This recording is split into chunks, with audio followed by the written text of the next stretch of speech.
Yeah, no, I would say that's the sole reason I'm going back to Atlanta to record with Matt. For some reason, I just really enjoy recording with Matt because somehow he like just pulls like all the best type of shit out of me, and anytime I've worked with anybody else, it kind of I kind of have to like do it all. Like there's nobody like there to constructively criticize what I'm doing. You know, I've worked with a few people, and everything that comes out of my mouth, they're like, "Yeah, it's great," so I can print it. You know, but Matt actually challenges me and like, you know, to do something better than I'm used to, which I really like about it. So that's kind of the reason that I think it clicks so well. Right, and Matt, so how much with the cinema, let's talk about the cinema from your standpoint, Matt, and I know that was kind of awkward. It's like, oh, talk about the other person that's on the phone right now.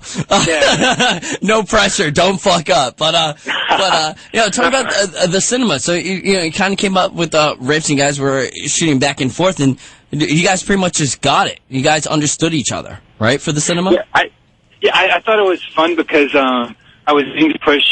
It was cool because, you know, doing Lydia's record and, you know, doing any band's record, you respect the fact that they're writing the songs and you want to help kind of guide the ship, but it's not your baby. It kind of is, but it's not your baby in terms of songwriting. So what was cool about the cinema was I finally got to be like he would sing something and then we could go back and forth and say, you know, let's change it all completely. Like, let's just have fun and make this something that's like brand new and just make it, you know, it was different than working with Lydia because it was kind of more of both of us co-creating. Mm-hmm. Plus it was a different type of music. I mean, it was able to expand your horizons, expand to a, you know, it's pop, but it's, you know, the actual production work and also the, you know, the actual music ability. It's not like it's just a straight up pop, you know, chords or anything like that. There is more to it.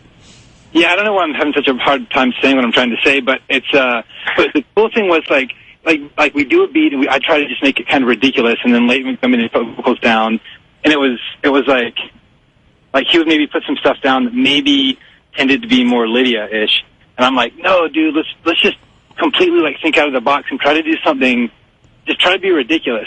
And the cool thing was, even with Leighton being ridiculous, trying to come up with like ridiculous melodies and lyrics, it was still awesome. It was like pushing him to do something he normally wouldn't do, but it would never be, I think he could ever be perceived as being like, you know, trite or poppy or whatever. Mm-hmm. So it was cool. Yeah, you'd make like a Lady Gaga beat and like music, and then I would come in and like indify it. So we'd somehow like meet in the middle, which is what you've already obviously heard already. And that's the uniqueness of it, though, because I mean, you guys both care about music so much, and that's actually pretty. It's like, all right, instead of going the full way with the Lady Gaga type stuff, that, you know, it's minds clashing, but that is the beauty about music, you know, in general, that you can come out with stuff like this song. Yeah, it was almost like a funny joke, experimental thing. Like I would put together a beat, and I would be like maybe laughing while I would be sitting here in the studio doing it. Then I'd email it to Leighton, and I'd just be waiting back for his response. And it was cool because he would never email me back and say, you know what, Matt, this is really ridiculous. What are you thinking? He would seriously He'd find a way. He'd find a way to make it ball. It was great.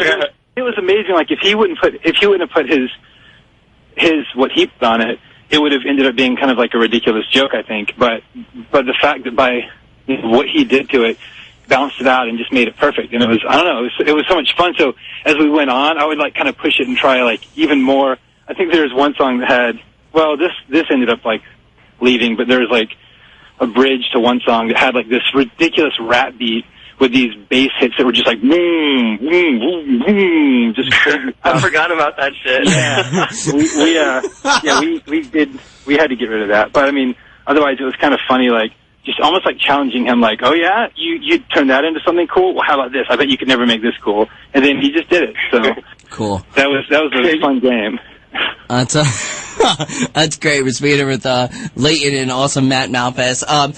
As far as the cinema goes, we're gonna play the song world exclusive debut from the Gunz Show, adoberadio.com, all over the world. But talk about this song in particular, and also, is there an EP coming out, or are we just releasing single songs? What's going on with that? What can we promo as far as that goes? I think at this point, if we're being honest, it's going to be like an LP type of thing, because we're thinking at this point, and this is a little tentative, but we're pretty much set on it. There's going to be 8 tracks on this like LP. Okay. Kind of Radiohead style. 8 songs. Which is being released. Matt, correct me if I'm wrong. June. Finish that shit. Well, we don't. June. I'm not at the computer, so I don't see the. We have. I'm pretty sure it's June 14th. It's coming out. Okay. Yeah. Perfect. All right, and it'll be an LP under The Cinema, and at the same time, now will you guys be doing some shows?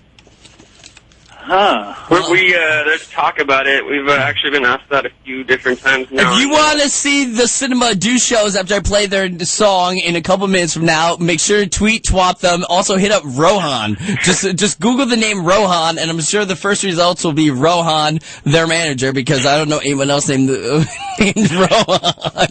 And I love Rohan. So, but yeah, if you guys like it and dig it, I'm talking to you, absolutepunk.net crowd out there, rollingstone.com, rock and roll blog, and All Press, propertyofzach.com, a bunch of other sites out there. Make sure to hit them up, because I think that would be kind of cool to see you guys do that live. Yeah, I think so too, man. I think it's probably going to happen. We just got to figure out more of the logistics of it. Well, Leighton, you gotta really get your dance moves together before we really think about that. You know, like I'm on top of it. I'm on top of it. I don't know, dude. I don't think you've seen me move, man. I got some crazy shit you haven't seen, obviously. All right. Well, I mean, you have been out in LA for a bit now, so I'm willing to check it out.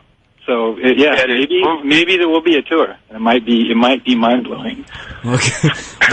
Yeah, it'll probably be it'll be like some choreographed shit. You know what I mean? Like 5 dudes, like choreographed type shit. You know? Yeah, I can only imagine. And Malpass, you are pretty cocky with your dancing moves, man. Shit. Well, what can I say? Like, you've never seen me dance. You know what? I need to put up a YouTube. Yeah. Of me busting some moves. I'm sure that will be banned from many sites out there.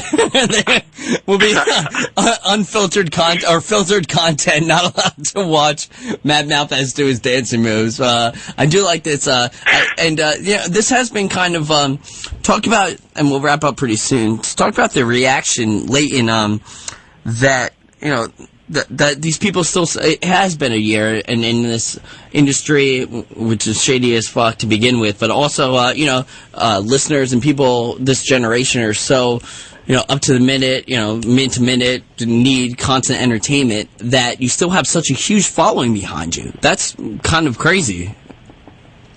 It absolutely is crazy, man. That's like the one word. That's wild, right? Like, that's wild. I mean, not crazy in a bad way, but like, that's wild, man, to think about that. Like, crazy. It is, man. Yeah, and I can only be thankful. I think that the Lydia fan base is just unbelievable. The kids that came out to the farewell tour, like, some of them were legitimately crying, like when we were signing stuff at the merch table. So, like, to have that much passion behind music, I just think I'm just blessed to have that type of reaction to shit that I sit in my room and create. So, like, I just think that's incredible. Mm-hmm. Now, it was the farewell tour, but it's not really farewell, is it? Now?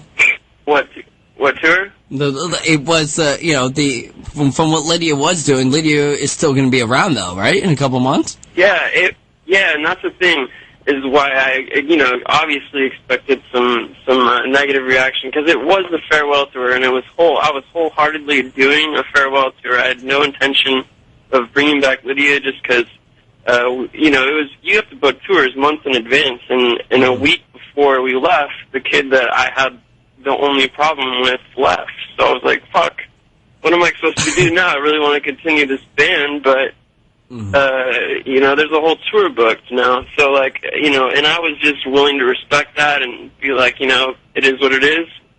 But then, a year later, I'm like, man, I would really like to continue this band. So I'm going to do it, and I don't really care what the haters are going to say. Right, and I don't think the haters really matter when you come out with good music. So we're stoked on that. We're also stoked on The Cinema. Now, this song's going to be available on iTunes, I believe. And the name of the song is... Yeah, it's available right now. Yeah, it's available right now. Amazon.com and also iTunes. What's the name of the song so everyone can go get it? The song is called Kill It by the cinema. All right, there you go. I appreciate you guys both coming on. It was a little chaotic. Not really chaotic, but just a lot of that we had to throw in, especially when Matt goes, I'm not going to speak too much, so talk to Leighton. No, but I do. What can I say? I do appreciate it. And Gotta do it that way, though. Cool, and I appreciate you guys coming on. So it's Twitter.com says The Cinema. It's Facebook.com/what? The Cinema Music. Facebook.com. Yeah, The Cinema Music. The Cinema Music. Go there. Definitely check all that out. You can pick up the song that we're going to play right now. Anything else both of you want to say? Matt first.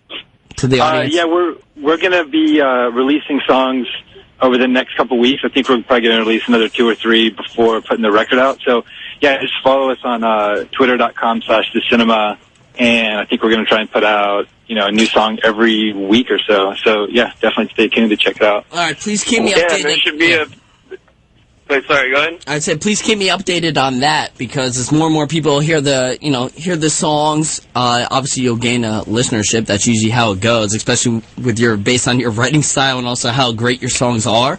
Or let's say good, not great. Got to keep you guys in line here on the Gunz Show. But yeah, please definitely come back, especially when we have more to.